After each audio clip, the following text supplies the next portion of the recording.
begins in 3, 2, 1.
전국의 시청자 여러분, 그리고 해외 동포 여러분, 안녕하셨습니까? 지금부터 선한 목자 텔레비전 방송을 시작하겠습니다. 먼저 하나님께 기도드리겠습니다.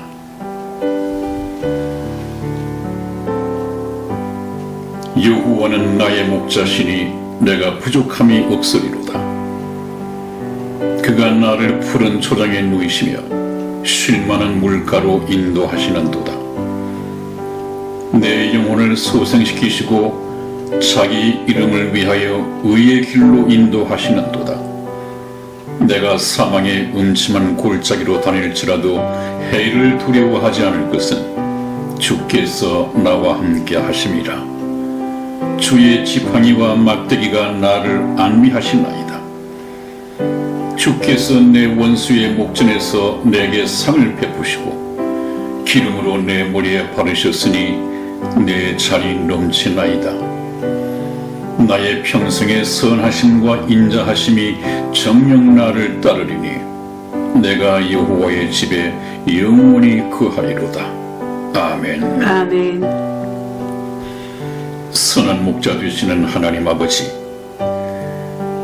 길 잃은 양들이 하나님께 돌아오기를 하루를 천년같이 천년을 하루같이 참고 기다리시는 사랑의 하나님 아버지, 오늘도 저희 선한 목자 텔레비전 방송을 통해서 하나님의 복음의 말씀을 전파하도록 허락하시고 사랑하는 시청자분들과 성경 공부를 나눌 수 있도록 허락하시니 감사합니다.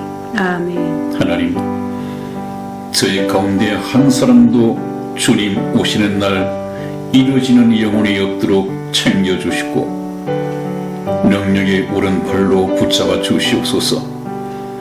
그리하여 공중 들림에서 버림을 받는 시청자가 한 사람도 없도록 정결한 처녀로 한 남편 되는 예수 그리스도께 중매하는 일에 소홀함이 없도록 지켜 주시옵소서. 아멘. 믿사옵고 감사하오며 우리 주 예수님의 이름으로 기도하였습니다. 아멘. 아멘.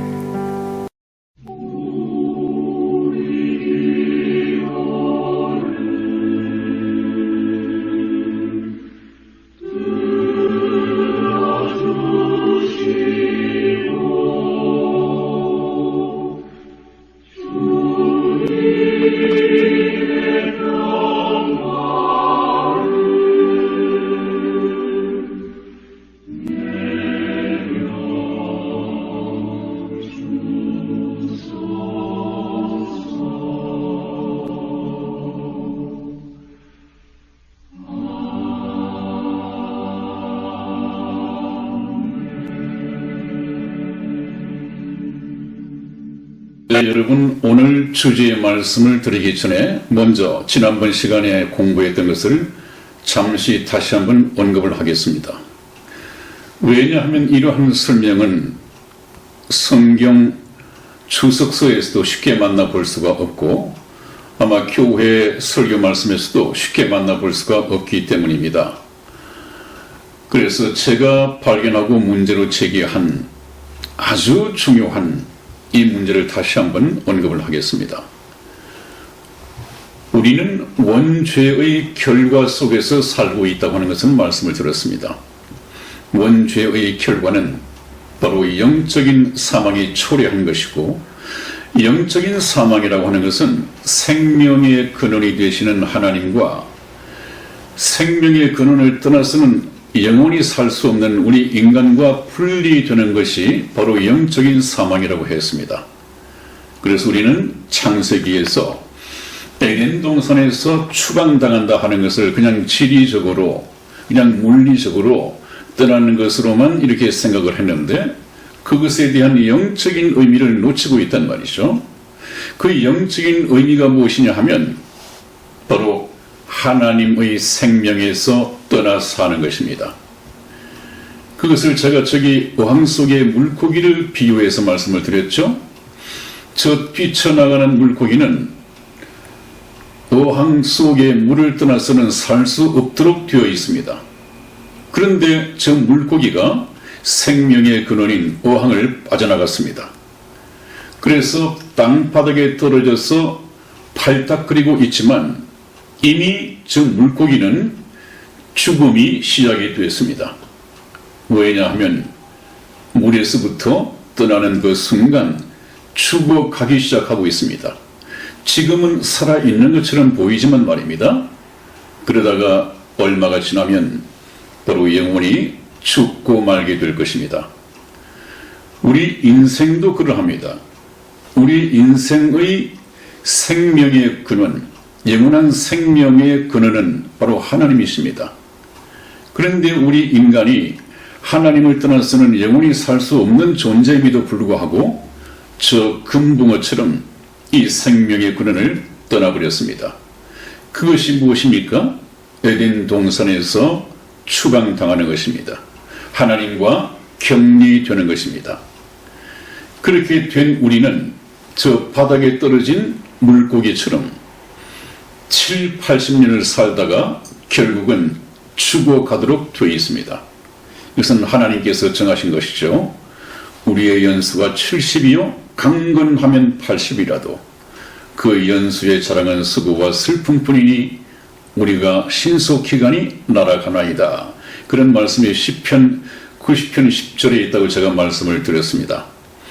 그래서 우리 인생은 죽기 전에 만일에 저 물고기가 지금도 팔딱거리고 아직까지 목숨이 살아있다고 한다면 지나가는 사람이 보고 이 녀석이 왜 여기에 나와 있느냐 이러다가 죽을 텐데 이렇게 불쌍히 여겨서 그 물고기를 다시 어항 속에 넣어준다면 물고기는 다시 회복하게 되고 자기 명대로 살아가게 되겠지만 그런 구원자를 만나지 못한다면 죽어버리고 말 것입니다.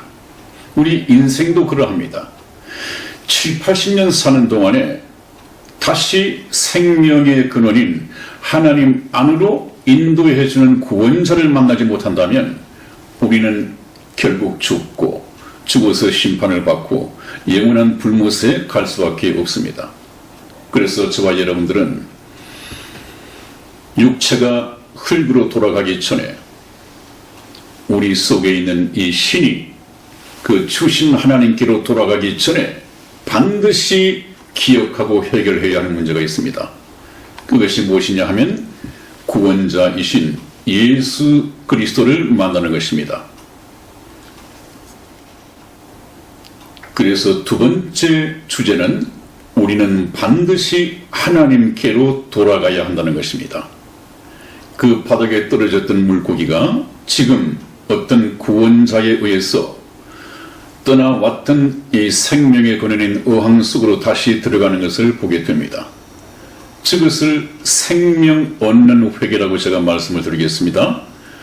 우리는 하나님 밖에서 계속해서 죽어가고 있는데 마침 지나가는 예수님께서 저와 여러분들을 불쌍히 여기시고 하나님 안으로, 하나님의 집으로 지금 돌려보내고 있습니다.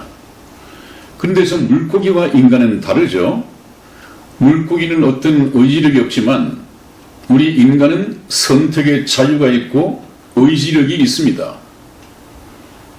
예수님께서는 저와 여러분들을 저 하나님 안으로 넣어 주시려고 하는데 우리가 거부할 수 있습니다. 나는 하나님께 가기 싫습니다. 세상이 좋으니까 그냥 이렇게 살다가 죽도록 내버려 두십시오. 나는 하나님 싫습니다. 예수님도 싫습니다. 구원도 싫습니다. 세상이 좋은 거려 해서 돌아가지 않을 수 있습니다. 그것이 지금 저 물고기와 다릅니다, 여러분.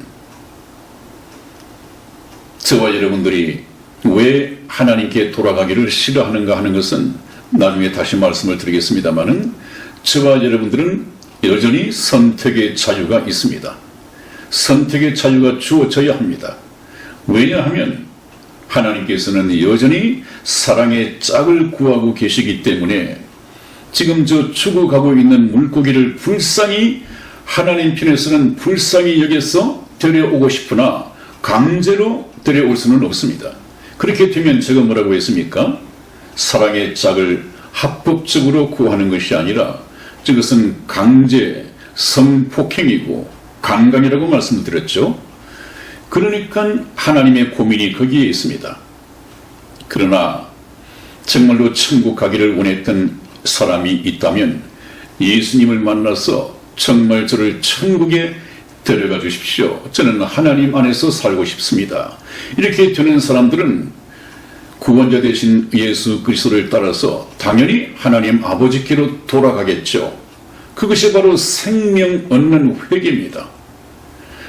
생명 얻는 회개라고 하는 것은 생명의 근원이신 하나님을 떠나 살다가 이제 예수님을 만나서 역시 하나님을 떠나서는 살 수 없구나, 다시 돌아가야지 해서 하나님께 돌아가는 것을 생명 얻는 회개다, 그렇게 말씀을 드릴 수가 있습니다. 여러분, 성경 말씀에 생명 얻는 회개가 있습니다. 이것은 우리가 하나님을 떠나 살고 있다고 하는 이 자체를 알지 못하면 생명 얻는 회개 자체를 이해를 할 수가 없습니다. 그렇기 때문에 에덴 동산에서의 추방, 그것이 곧 하나님의 생명에서 떠나는 것이다를 이해를 하지 못한다면 생명 얻는 회개 이 자체를 이해를 할 수 없습니다. 우리 성경 말씀 하나 찾아보겠습니다. 이 하나님께로 돌아가기 위해서는 먼저 구원자를 반드시 만나야 한다. 그 구원자가 누구냐? 예수님이시죠. 요한복음 14장 6절 말씀 우리 이승의 집사 읽어드리겠습니다.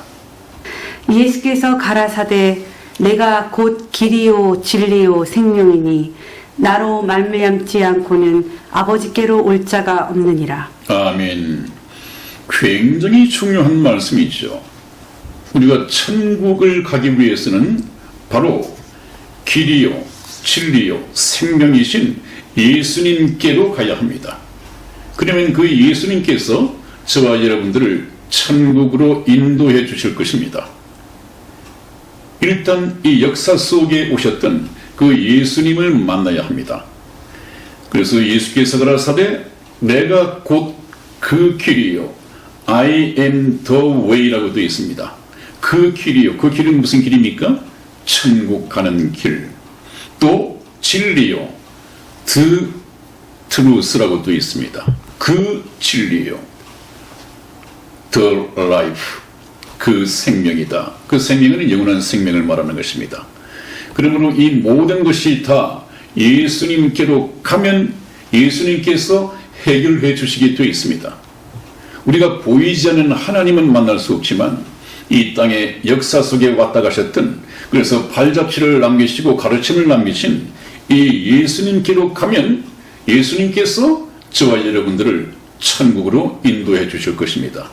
그러니까 이 예수님을 반드시 만나야죠. 좀 덜 입고 덜 먹고 또 덜 마시더라도 좀 시간을 아껴서 시간을 남겨서 그 시간을 가지고 예수 그리스도를 만나야죠.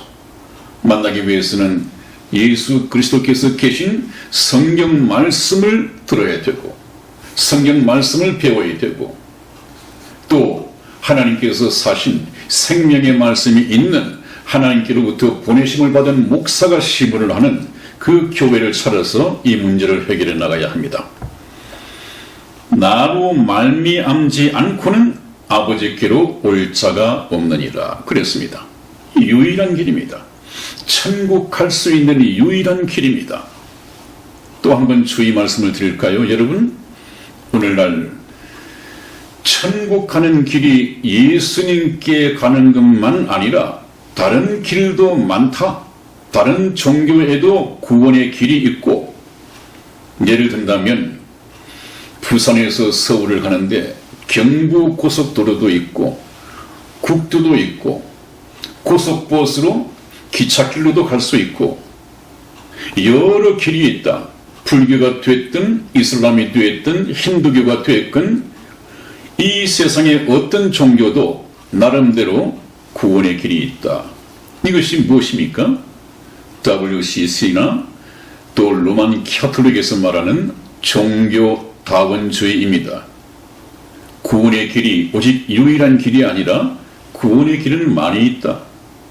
이것이 얼마나 사악하고 얼마나 비성경적이며 얼마나 반기독교적인 것입니까? 그 WCC 가입한 우리 중대형 교회들, 만일에 이 하나님의 말씀, 예수님의 말씀을 그대로 믿는다면 로마 캐톨릭과 손을 잡을 수가 없죠. 잡았어도 안 되는 것이죠. 그런데 잡았습니다. 그 얘기는 무슨 얘기입니까? 주님을 배반한 것이 아니라 아마 처음부터 참 하나님과 그의 보내신 자 예수 그리스도를 만나지 못할 가능성이 있습니다. 왜냐하면 예수님의 12 제자 중에서 가룟 유다를 빼고 나머지 11 제자는 예수님의 육체 속에 오신 또 육체 속에 임마누엘에서 계신 하나님을 다 보았습니다. 그래서 예수님을 보고 신앙 고백하기를 주는 그리스도시며 살아계신 하나님의 아들이시니이다 하는 신앙 고백을 했습니다. 그러나 가룟 유다, 예수님을 떠나가버린, 예수님을 팔아넘긴 이 가룟 유다는 그 신앙 고백을 하지 못했습니다. 왜 그렇습니까? 예수 그리스도 육체 속에 계신 하나님, 이 신성을 발견하지 못했습니다. 그래서 그 고백을 할 수 없었단 말이죠. 무슨 배반이 아니라 처음부터 몰랐습니다. 저는 WCC에 가입한 중대형 교회, 그 목사님들의 명성이 또 그분들의 이 교회 크기가 월등할지 모르지만 그 인간의 판단으로서는 월등할 수 있어도 하나님이 보실 때는 이미 거기는 하나님이 세우신 교회가 아니다. 그렇게 하나님은 판단하시겠죠. 유일한 길입니다. 나로 말미암지 않고는 아버지께로 올 자가 없느니라. 유일한 길이라는 것을 우리가 알아야 됩니다. 그 말씀을 알아야만이 그 말씀에 근거해서 볼 때 종교다원주의를 주장하는 이 교회는 더 이상 기독교가 아니구나.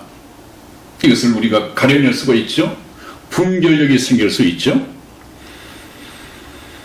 그 다음에 우리가 하나님께로 돌아간다고 하는 것은 생명을 얻는 회개에 속한 것이고 구원에 이르는 회개에 속한 것이다. 생명 얻는 회개와 구원에 이르는 회개란 말이 성경 속에 나와 있습니다. 한번 보십니다. 사도행전 11장 18절 말씀을 우리 이승혜 집사 읽어드리겠습니다. 저희가 이 말을 듣고 잠잠하여 하나님께 영광을 돌려 가로되 그러면 하나님께서 이방인에게도 생명 얻는 회개를 주셨도다 하니라. 아멘. 그렇습니다. 누가가 기록한 사도행전 11장 18절에서 이방인에게도 하나님께서 생명 얻는 회개를 주셨도다 그랬습니다. 이스라엘은 하나님은 자기들만의 하나님이고 자기들만 선민이고 그렇기 때문에 이방인에게는 생명 얻는 기회가 주어지지 않을 것이다 이렇게 믿고 있었는데 사도행전을 통한 이 역사에서 특히 이방인에게 복음을 전하는 사도 바울을 통해서 바로 이방인들도 생명 얻는 회개의 기회를 주신 것을 알게 되었습니다. 생명 얻는 회개라고 하는 것은 무엇입니까? 하나님을 떠나 살던 원죄의 결과 때문에 하나님의 생명을 떠나 살던 우리 이방인들에게도 하나님께서 영원한 생명을 얻을 수 있는 회개의 기회를 주셨다. 그 회개라고 하는 것은 어떻습니까? 생명을 얻기 위해서는 회개해야 한다. 그 회개는 어떤 회개입니까? 하나님께로 돌아가는 회개를 말합니다. 그 회개에 대해서는 조금 이따가 다시 말씀을 드리죠. 그래서 생명 얻는 회개가 소개가 되어 있고요. 그 다음에 또 하나는 구원에 이르는 회개가 있다. 그렇게 성경 말씀에 기록이 된 곳이 있습니다. 한번 찾아보시죠. 고린도 후서 7장 10절 말씀을 우리 이승희 집사 읽어드리겠습니다. 하나님의 뜻대로 하는 근심은 후회할 것이 없는 구원에 이르게 하는 회개를 이루는 것이요 세상 근심은 사망을 이루는 것이니라. 아멘. 아멘. 네, 여기 하나님의 뜻대로 하는 근심이 있고 세상 근심이 있죠.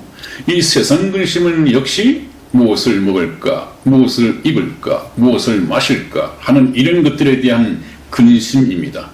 욕심을 이루기 위한 근심, 걱정입니다. 그 세상 근심은 사망을 이루는 것이지만 하나님의 뜻을 따라서 하는 근심은 후회할 것이 없는 구원에 이르게 하는 회개를 이루는 것이요. 한번 보십시오, 여러분. 여기 이른다는 말이 있고 이룬다는 말이 있죠. 이게 점 하나 차이지만 이른다는 말과 이룬다는 말은 굉장히 다릅니다. 구원을 이루는 것이 아니라 구원에 이르게 하는 것입니다. 그죠? 구원에 이르게 하는 회개. 이른다는 말의 뜻은 무엇입니까? 이른다는 말의 뜻은 무엇이겠습니까? 그 안에 다다른다. 네, 거기에 도달한다. 네. 다다른다. 네. 이 구원은 누가 이루었습니까? 하나님께서 이루셨죠. 하나님께서 예수 그리스도의 십자가를 통해서 이미 이루신 것입니다. 네네. 저와 여러분들이 받아야 할 구원은 예수님께서 완전히 이루신 것입니다. 그래서 십자가상에서 피 흘려 돌아가시면서 하신 말씀이 다 이루었다. 저와 여러분들이 받아서 누려야 할 이 구원은 예수님께서 이루신 것입니다. 저와 여러분들은 이 구원을 이룰 수 있어요, 없어요? 없어요. 없습니다. 우리가 어떻게 스스로를 구원할 수 있습니까? 우리가 어떻게 구원을 이룰 수 있습니까? 우리가 구원을 이룰 수 있다면 예수님께서는 오셔서 헛되이 죽으신 것이죠. 네. 우리가 구원을 이룰 수 없기 때문에 예수님께서 이루셨고 예수님께서 이루신 그 구원을 우리가 받아서 누리면 됩니다. 우리가 받아 누려야 할 구원은 이미 이루어져 있습니다. 누가 이루었다고요? 예수님께서. 어디에서요? 십자가상에서. 십자가상에서 피 흘려 돌아가시면서 저와 여러분들의 죄값이 완전히 지불되었습니다. 그 구원을 예수님께서 이루셨습니다. 그런데 이 구원론을 교리적으로 접근하면 굉장히 흔들리고 헷갈리게 되어 있습니다. 이 구원을 내가 이루어야 되고 또 내가 그 구원을 지켜야 하고 그렇지 않습니다. 여기 말씀에서 구원에 이르게 한다. 그 다음에 회개를 이루는 것이다. 정확하게 구분이 되어 있지 않습니까? 네. 우리는 예수님께서 이루신 그 구원에 다다르는 것입니다. 도달하는 것입니다. 그러기 위해서는 어떻게 해야 됩니까? 회개해야 한단 말이죠. 회개. 회개 없는 구원은 있을 수가 없습니다. 여러분, 교회에서 구원을 얘기하면서 생명 얻는 회개, 구원에 이르는 회개를 가르치지 않기 때문에 자기는 복음은 알고 있지만 구원에 대한 확신이 없습니다. 왜 구원에 대한 확신이 없습니까? 성령을 받지 못했기 때문입니다. 성령은 언제 받습니까? 회개하여 하나님께 돌아가려고 방향 전환을 할 때 그것을 보시고 하나님께서 성령을 보내십니다. 왜 내가 복음을 아는데 내가 하나님의 자녀인 것을 확신할 수 없습니까? 성령이 없기 때문에 그렇습니다. 성령은 너희로 하여금 너희가 하나님의 자녀 된 것을 깨닫게 한다. 그렇게 되어 있습니다. 왜 깨닫지 못합니까? 성령을 받은 적이 없단 말이죠. 그러므로 우리가 복음, 이 기쁜 소식은 들었어도 그 기쁜 말씀, 이 복음을 듣고 됐다. 이제 그러면 하나님께로 가야지 해서 하나님께로 돌아가지 않으면 저와 여러분들의 구원은 완성되지 않습니다. 그것은 다음에 돌아온 탕자 얘기를 통해서 정확하게 이해를 할 수 있을 것입니다. 이 생명 얻는 회개, 구원에 이르는 회개를 위해서 가장 잘 예수님께서 비유하신 것이 돌아온 탕자의 비유입니다. 그것을 오래전에 한번 말씀을 드린 적이 있습니다만은 그때는 좀 소개하는 의미에서 그쳤고, 이번에 드릴 말씀은 아주 이 회개와 생명 얻는 회개와 직결시켜서 말씀을 드리겠습니다. 여러분, 그 다음에 회개를 이루는 것이라고 그랬습니다. 그러면 구원은 생명에 이르는 것은 예수님께서 이루셨고, 그렇죠? 구원은 예수님께서 이루셨고, 그 구원에 도달하기 위해서 회개를 이루어야 하는 사람은 누굽니까? 회개를 이루어야 하는 존재는 저와 여러분들입니다. 이룬다고 하는 것은 우리가 해야 할 일입니다. 그러므로 우리가 회개를 이룬다고 하는 것은 회개를 통해서, 돌이킴을 통해서 하나님께 돌아가야 할 책임이 우리에게 있다. 무엇을 위해서? 구원에 이르기 위해서. 그 구원은 예수님 안에만 있는 것이거든요. 예수님 안에 있는 구원을 받기 위해서는 우리가 예수님께로 돌아가야 합니다. 자, 또 한번 보죠. 그러면 우리가 나 혼자 성경 말씀을 보다가 예수님께서 십자가상에서 돌아가셨다. 나를 위해서 돌아가셨다. 그러면 이제 내가 하나님께 돌아가기 위해서 어떻게 해야 하는 것이냐? 이 사실을 알았으니까 내가 교회를 다녀야지. 그래서 교회를 다니게 되는 것이 하나님께 돌아가는 것이다 라고 생각한다면 한 2% 정도가 부족합니다.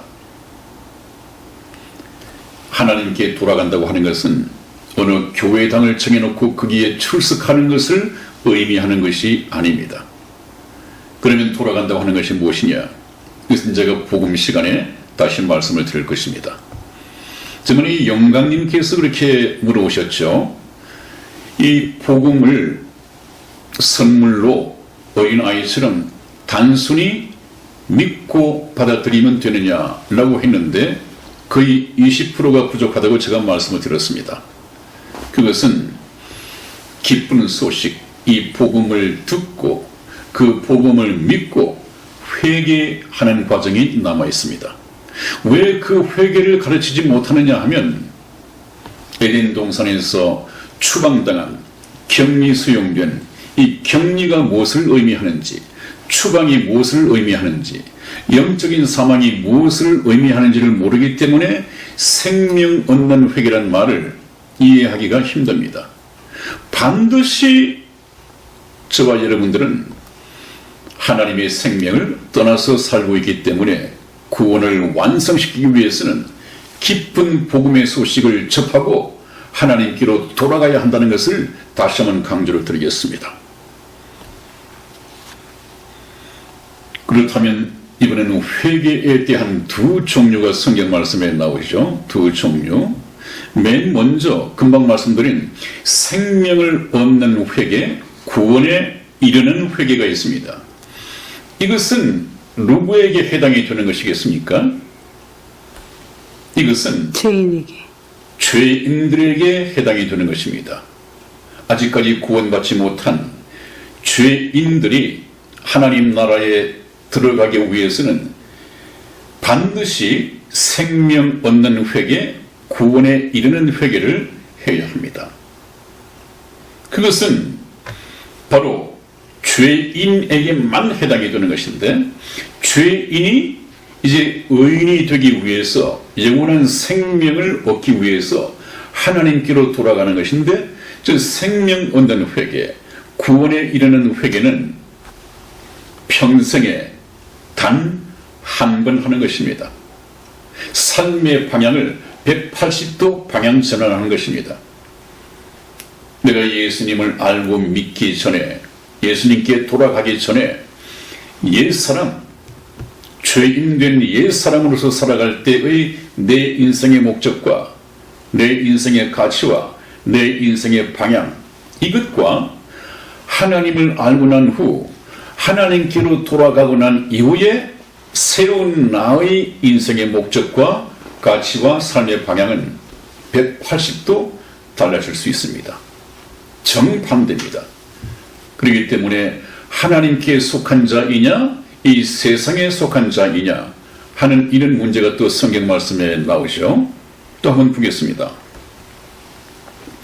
생명 얻는 회개는, 구원에 이르는 회개는 이 소속을 옮기는 것이다. 어둠의 자식에서 빛의 자녀로 소속이 바뀌고, 이 세상을 통치하고 있는 세상 신에게서 하나님 나라를 통치하는 하나님께로 소속이 바뀌는 것입니다. 옛 성품에 속한 옛 사람에서 새로운 성품을 타고난 이 새 사람으로 바뀌는 것입니다. 이것이 180도 방향 전환입니다. 소속이 변경되는 것입니다. 전향하는 것입니다. 이 회개는 평생에 단 한 번 있는 것이라고 했죠. 그 다음에 또 성경에서 말하는 회개가 있습니다. 그것은 자기가 이제 하나님의 자녀로서, 하나님의 자녀, 이것은 지옥 갈 죄인이 천국 가기 위해서 회개하는 것이 아니라, 이제 하나님의 자녀 신분을 가진 사람이, 하나님의 자녀 신분을 가진 사람이 이 세상을 살아가면서 죄를 짓습니까? 짓지 않습니까? 짓죠. 여전히 죄를 짓습니다. 왜냐하면 죄의 몸을 가지고 있기 때문에 죄를 짓지 않으려고 노력을 하지만 육체가 약한지라 죄를 짓습니다. 그 죄를 하나님께 자백해야 합니다.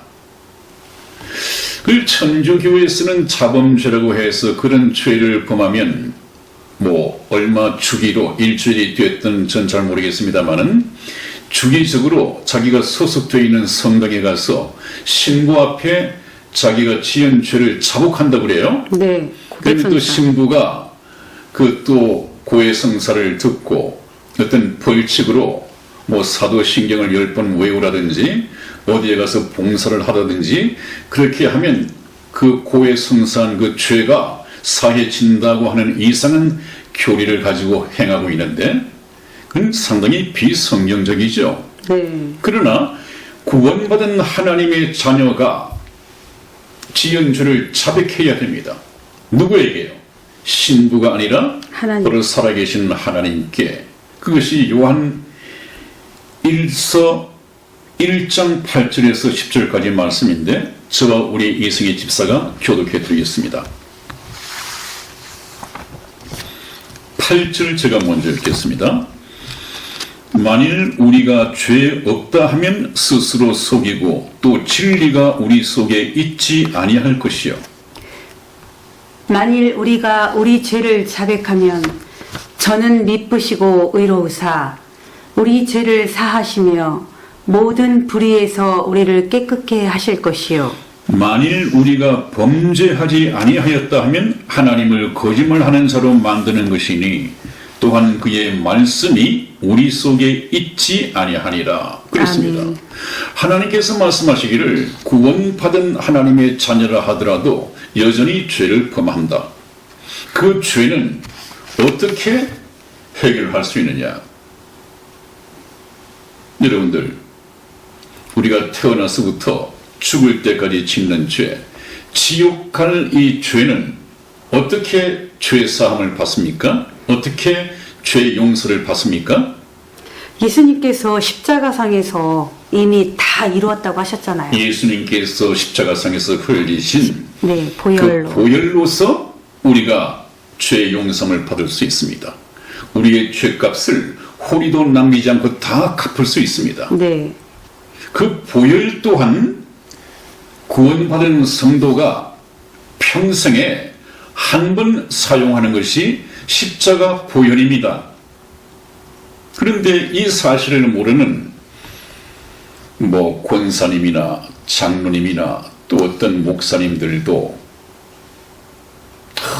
주님, 지난 한 주 동안 이렇게 죄를 범했습니다.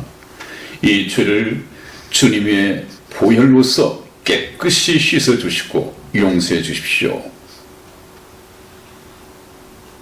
이렇게 기도하시는 분이 있다면 그분이 집사님이든 권사님이든 장로님이든 목사님이든 보혈을 어디다가 쓰는지 모르시는 분입니다. 그에 대한 것은 예수님께서 베드로에게 잘 말씀을 해주셨죠. 예수님께서 이 세상을 떠나시기 전에 제자들을 모아놓고 일일이 발을 씻겨주기 시작했습니다.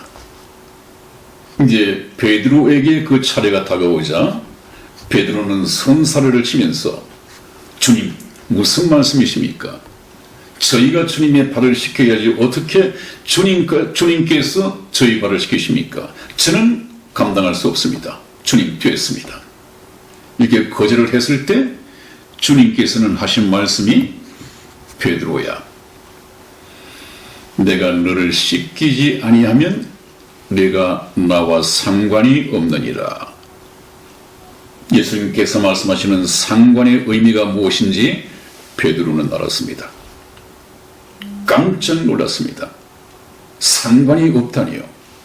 주여, 그러면 제 머리 끝에서 발끝까지 다 씻겨주십시오.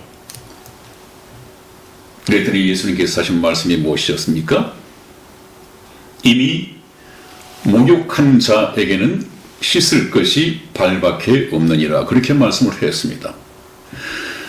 머리 끝에서 발끝까지 씻는 것은 주님의 십자가의 보혈로서 이미 내가 태어나면서부터 죽을 때까지 지을 모든 죄, 지은 죄, 앞으로 죽을 때까지 지을 모든 죄를 이미 다 주님의 보혈로서 씻겼다는 얘기입니다. 머리 끝에서 발끝까지 목욕시켰다는 얘기입니다. 그러나 지금 예수님께서 발을 씻기시는 것은 이미 목욕한 자에게는 씻을 것이 발밖에 없다고 이렇게 말씀하신 것은 하나님의 자녀로서 이 세상을 살아가면서 어차피 더러운 먼지, 특히 거기는 사막지대 아닙니까? 이 남학신 같은 거, 또 슬리퍼 같은 것을 신고 다니는 문화인데 당연히 발에 흙이 묻고 더럽혀지죠. 세상과 첩해서 살면서 그건 어쩔 수 없습니다. 이제 이것을 계속해서 씻으면 된다. 그래서 율법에서는 결례의식을 두었습니다마는 예수님께서 그렇게 말씀을 하셨습니다. 그것은 매일 하나님의 자녀가 이 세상을 살아가면서 어쩔 수 없이 짓는 이 죄, 그것은 하나님 앞에 자백해서 용서를 받도록 되어 있습니다. 그래서 만일 우리가 우리 죄를 자백하면 하나님께서는 미쁘시고 의로우사 우리 죄를 사하시며 모든 불의에서 우리를 깨끗하게 하실 것이요 그랬습니다. 이것은 주님의 보혈로서 씻는 것이 아니죠. 우리가 자백하면 주님께서는 용서를 해 주십니다. 우리가 주님의 보혈로서 영원한 죄사함을 받고 생명을 얻는 것이죠. 하나님의 자녀로 탄생하는 것이죠. 주님의 보혈은. 그러나 주님의 자녀로서 짓는 이 죄는 주님의 보혈을 사용하는 것이 아니라 바로 대화하는 것입니다. 여러분, 가정에서 자녀가 아버지 앞에 죄를 범했습니다. 아버지 눈치가 보입니다. 아버지도 그것을 알고 계십니다. 그러면 어떻습니까? 그 아버지와 자식 간에 같은 식탁에 앉아서 식사를 즐기기에도 아들 녀석은 그것이 부담이 됩니다. 차라리 식사를 않고 피하고 싶습니다. 아버지를 안 만나고 싶어집니다. 그렇게 되면 아버지와 교통이 끊어지고 사이가 서먹서먹해지죠. 하나님은 그것을 원치 않으십니다. 이 자식이 잘못한 것이 있으면 그 아버지께 아버지, 제가 참 잘한다고 하다가 본의 아니게 이런 죄를 범했습니다. 이 죄를 좀 용서해 주십시오. 이제부터는 다시 같은 죄를 범하지 않겠습니다. 라고 한다면 그 아버지가 그 자식을 때려 죽여요. 어떻게 해요? 용서해 주시고 말고요. 잘 하려고 하다가 그랬다는 것이고, 또 같은 죄를 다시 범하지 않겠다고 하는데 그걸 어떻게 해요? 용서해 주시면 또 자식으로서는 용서를 받으면 아버지와 관계가 회복이 되고 이제는 아버지를 피해야 할 일이 없습니다. 아주 가족적인 이 식사를 즐기게 될 것이고요. 평안이 찾아오겠죠. 바로 이런 것입니다, 여러분. 여러분, 우리가 이 죄 문제에 대해서 지옥 갈 죄와 그 다음에 하나님의 자녀가 된 이후에 짓는 죄, 이것을 구분을 하지 못하기 때문에 또 여러 가지 교리들이 성행하죠. 또 그 속에서 혼동을 일으키는 교리들이 많이 있죠. 그렇습니다. 그래서 우리가 구원받기 위해서 해결해야 할 죄는 어떤 것인가? 또 하나님의 자녀가 되고 난 이후에 지은 죄는 어떻게 해결하는 것인가? 이것은 제가 복음을 말씀드릴 때 상세하게 다시 말씀을 드릴 것입니다. 자, 그 다음에 제가 또 말씀을 드리고 싶은 것은 복음. 이것은 죄사함의 기쁜 소식이죠. 어떤 극악무도한 죄를 범했다 하더라도 그 죄 때문에 지옥 가지 않아도 될 그 죄인들에 대한 특별 사면령이 내려졌다. 이것이 복음입니다. 복음. 하나님께서 이런 복음을, 특별 사면령을 주신 것은 이제 그러므로 하나님께로 오라는 것입니다. 죄 때문에 오지 못했는데 이제는 오라는 것입니다. 그럼에도 불구하고 감사하며 가는 사람이 있는가 하면 그럼에도 불구하고 가지 않는 사람들이 있겠죠. 하나님께서는 그럼에도 불구하고 하나님께 가기를 싫어하고 여전히 세상에서 살아가고 즐기고 먹고 마시고 세상에 있고 싶어하는 사람들은 강제로 데려갈 수가 없는 것입니다. 그 선택은 자유이고 그 선택에 대한 책임은 여전히 본인에게 있습니다.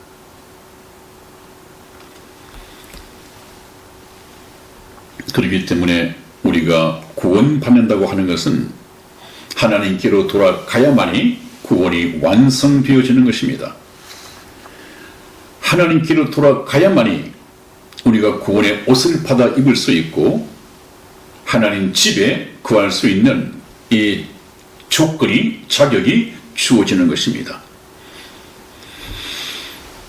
자, 그래서 하나님께서는 이 복음의 말씀을 듣고 돌아오라고 성경 여러 곳에 광고를 내시고 호수문을 써붙여놨죠. 방을 써붙여놨죠. 왜 이것을 간과하십니까? 하나님께서는 예수 그리스도를 통하여 저와 여러분들을 구원하셨습니다. 구원하셨지만 구원하셨다고 하는 것은 죄로부터 구원하셨다는 얘기지 바로 우리를 천국에다가 데려놨다는 말씀하고는 거리가 있습니다. 우리 의사노바는 상관이 없이 하나님께서 일방적으로 저와 여러분들을 하나님 나라로 옮겨놓았다고요? 하나님 나라에 가기를 싫어하는 사람들도 있는데 강제로 데려다 놨다고요? 일방적으로? 이것은 하나님의 정신에 어긋납니다. 하나님은 여전히 성폭행해서 강제로 하나님의 사랑의 짝으로 만들지 않습니다. 그것이 또한 무슨 말씀인가? 이해를 하실 때가 올 것입니다. 그래서 복음의 말씀을 듣고 돌아오라고 하는 것은 무엇입니까? 복음의 말씀을 듣고 깨달았다고 해서 하나님께 돌아와져 있는 것은 아니다. 이제 그것은 내가 해야 할 문제다. 천국 가는 길을 여는 것은 예수님께서 하셨지만 그 열려진 길을 통해서 하나님께 오는 것은 네가 해야 할 문제다. 선택해야 할 문제죠. 그런데 너희가 내게 오기를 원치 아니하는 도다.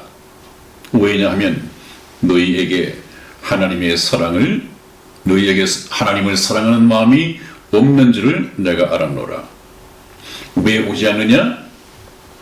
저희가 빛보다, 빛은 하나님입니다. 빛보다 어두움을 더 사랑한 것이니라. 어두움은 이 세상입니다. 사단이 다스리는 이 세상입니다. 하나님의 말씀을 듣지 않으니까 이 세상의 정체는 무엇이며 하나님 나라의 정체는 실제 있는 것인지 없는 것인지 이 관심조차도 없는 것이죠. 그러니까 판단이 잘못될 수밖에 없는 것입니다. 그래서 돌아간다는 말은 하나님께 속한 자로서 소속을 변경한다는 것입니다. 소속이 있습니다, 여러분. 저와 여러분들은 태어나면서부터 이 세상에 속해 있습니다. 세상에 속해 있다고 하는 것은 세상 신에게 매여 있다는 것입니다. 세상 신은 누굽니까? 사탄이죠. 이 사탄에서 풀려나서 하나님께로 돌아가야 합니다. 소속이 변경되어야 합니다. 우리 성경 말씀 한번 보겠습니다. 요한복음 15장 19절 말씀을 우리 이승희 집사 읽어드리겠습니다. 너희가 세상에 속하였으면 세상이 자기의 것을 사랑할 터이나 너희는 세상에 속한 자가 아니요 도리어 세상에서 나의 택함을 입은 자인고로 세상이 너희를 미워하느니라. 아멘. 네, 그렇습니다. 너희가 세상에 속하였으면 세상이 자기의 것을 사랑할 터이나 너희는, 예수님께 속한 너희는 세상에 속한 자가 아니요 도리어 세상에서 나의 택함을 입은 자인고로 세상이 너희를 미워하느니라. 택함을 입은 자, 예수님께 속한 사람입니다. 그래서 세상에 속한 자와 예수님께 속한 자로 이렇게 나누어지게 되는 것입니다, 여러분. 여러분들은 현재 세상에 속해 있습니까? 예수님께 속해 있습니까? 여러분의 삶을 통치하시고 여러분의 삶을 인도하시는 분이 성령이십니까? 이 세상의 인생 철학입니까? 어떤 사람이 세상에 속해 있느냐? 누가복음 12장 29절에서 30절 말씀을 우리 이승희 집사 읽어드리겠습니다. 너희는 무엇을 먹을까 무엇을 마실까 하여 구하지 말며 근심하지도 말라. 이 모든 것은 세상 백성들이 구하는 것이라. 너희 아버지께서 이런 것이 너희에게 있어야 할 줄을 아시느니라. 아멘. 그렇습니다. 거기에도 어떤 사람이 세상 백성들, 세상에 속한 백성들인가 하는 것이 나와 있죠. 그 사람들이 구하는 것은 항상 무엇을 먹을까, 무엇을 마실까, 무엇을 입을까 하는 이런 세상 염려와 걱정밖에 없습니다. 세상 욕심밖에 없습니다. 하나님은 없습니다. 이런 사람들에게는 공중의 새에게도 먹이를 예비하시는 하늘의 아버지가 안 계신 것이죠. 자기가 바로 소녀 가장입니다. 자기가 먹고 마실 것, 입을 것을 자기가 해결해야 된다고 생각합니다. 왜? 그것을 공급하시는 아버지가 안 계신다고 믿기 때문에 그렇습니다. 그러나 먹고 마실 것, 필요한 것을 채워주시는 하늘 아버지가 계시다고 하는 분들에게는 자기가 그것 때문에 염려하지 않습니다. 그래서 성경에서도 성도는 땅에서 귀한 자니 걸식하는 자를 보지 못하였노라, 그런 말씀이 있습니다. 하나님께서 다 먹을 것, 입을 것 예비해 주시고 필요한 것으로 공급해 주신단 말이죠. 또 한 번 봅니다. 하나님께 속한 자가 있습니다. 요한복음 17장 14절 말씀을 우리 이승희 집사 읽어드리겠습니다.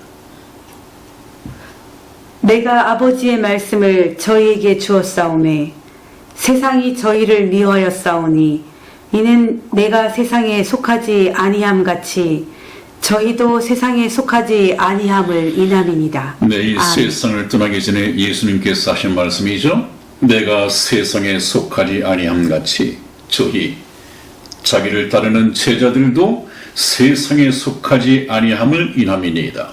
세상에 속한 자와 세상에 속하지 않은 자가 있습니다. 여러분들은 주님께서 공중 재림하실 때 여전히 세상에 속한 자로 발견되어져서는 안 됩니다. 전향해야 합니다. 소속을 바꿔야 됩니다. 자, 또 한 번 성경 말씀을 보겠습니다. 세상에 속한 자에게는 이 세상에 잘 먹고 잘 살고 잘 입고 하는 것이 여전히 최고의 관심사 가치라고 했습니다. 그러나 정말 하나님을 믿고 하나님을 발견하고 하나님께 속한 사람은 그것이 중요하지 않습니다. 우리 예수님께 속한 성도가 구하는 참된 기도를 한번 들어보겠습니다. 잠언 30장 7절에서 9절까지 말씀을 저와 이승희 집사가 교독해 드리겠습니다. 7절 말씀 제가 읽겠습니다. 내가 두 가지 일을 주께 구하였사오니 나의 죽기 전에 주시옵소서. 곧 허탄과 거짓말을 내게서 멀리하옵시며 나로 가난하게도 마옵시고 부하게도 마옵시고 오직 필요한 양식으로 내게 먹이시옵소서. 혹 내가 배불러서 하나님을 모른다 여호와가 누구냐 할까 하오며 혹 내가 가난하여 도적질하고 내 하나님의 이름을 욕되게 할까 두려워함이니이다. 아멘. 아멘. 올바른 하나님 앞에 올바른 물질관, 올바른 신앙관을 갖고 있는 사람의 기도죠. 한번 보십시다. 내가 죽기 전에 두 가지 일을 주께 구하였습니다. 그것이 무엇이냐? 곧 허탄과 거짓말을 내게서 멀리하옵시며 나로 하여금 가난하게도 마옵시고 부하게도 마옵시고 부자되게도 마옵시라 그 말입니다. 오직 필요한 양식으로 내게 먹이시옵소서. 교회 다니시는 여러분들 이 기도문에 좀 관심을 가지시기 바랍니다. 여러분들 교회 다니면서 예수님 앞에 기도 내용이 이와 같습니까? 나로 가난하게도 말고 부하게도 마옵시고 오직 먹고 마시는 것에 필요한 양식으로 내게 먹이시옵소서. 왜냐하면 내가 부자가 되어서 배부르면 하나님을 모른다 여호와가 누구냐 할까 하오며 우리 사람들은 배가 부르면요 이 생활이 풍요해지면 하나님을 잊어버립니다. 내가 배가 불러서 하나님을 모른다. 여러분들 이스라엘의 역사를 보면요 이스라엘이 하나님께 채찍을 맞고 옆에 나라의 노예로 잡혀가고 고난을 당할 때 그 전에는 항상 풍요했습니다. 태평성대였습니다. 배가 부르니까 배를 부르게 해주신 하나님께 영광을 돌리고 감사해야 할 텐데 배가 부르니까 하나님을 잊어버리고 우상을 섬겼습니다. 그것의 연속이었습니다. 계속 반복되었습니다. 여러분들도 예외가 아닙니다. 꼭 같은 성정을 가진 사람들이기 때문에 배가 부르면 이제는 물질이 바로 자신의 하나님이 됩니다. 물질 없이 안 되는 것은 특히 자본주의에서는 없거든요. 이 기도를 한번 보십시오. 부하게도 마옵시고 가난하게도 하지 마십시오. 내가 배부르면 하나님을 모른다 할까 그것이 두렵고 내가 또 너무 가난하면 어쩔 수 없이 배가 고파서 남의 물건을 도적질하고 도적질해 가지고 내 하나님의 이름을 욕되게 할까? 그것이 두렵다는 거예요. 항상 이 사람의 생활 중심에는 하나님이 있습니다. 배가 부르면 하나님을 잊을 것 같고, 배가 너무 고파서 남의 것을 훔치다가 보면 나는 하나님을 믿는 자인데 하나님 믿는 녀석이 도적질을 해? 나의 그 잘못된 도적질 때문에 하나님께 욕을 돌릴까? 그것이 두렵습니다. 항상 하나님이에요. 중심에 하나님이 있단 말이죠. 하나님을 모시고 사는데 전혀 문제가 없도록 그냥 먹고 마시고 입을 것이 있은즉 족하게 해달라. 그런 기도죠. 아주 성숙한 성도, 성숙한 그리스도인입니다. 자, 좀 더 나아가서 정말 하나님의 은혜로 충만한 사람이 되면 어떤 고백을 하게 되느냐, 이걸 읽어드리고 마치도록 하겠습니다. 네, 여러분, 하박국 3장 17절에서 18절까지 말씀을 저와 우리 이성희 집사 교독해 드리겠습니다. 17절 제가 읽겠습니다. 비록 무화과 나무가 무성치 못하며 포도나무에 열매가 없으며 감람나무에 소출이 없으며 외양간에 소가 없을지라도 나는 여호와를 인하여 즐거워하며 나의 구원의 하나님을 인하여 기뻐하리로다. 아멘. 아멘. 그렇습니다. 한번 보십시오. 무화과 나무가 무성치 못하고 포도나무에서 열매가 없고 감람나무에서 소출이 없고 외양간에 소가 없을지라도 가진 것이 없잖아요. 네. 그럼에도 불구하고 먹고 마실 것이 있다면 나는 여호와를 인하여 즐거워하며 나의 구원의 하나님을 인하여 기뻐하리로다.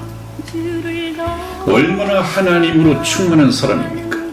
하나님만 있으면 먹고 마실 것을 해결해 주실 것이고 욕심을 이루어 주시진 않겠지만 일용할 양식은 주실 거란 말이죠.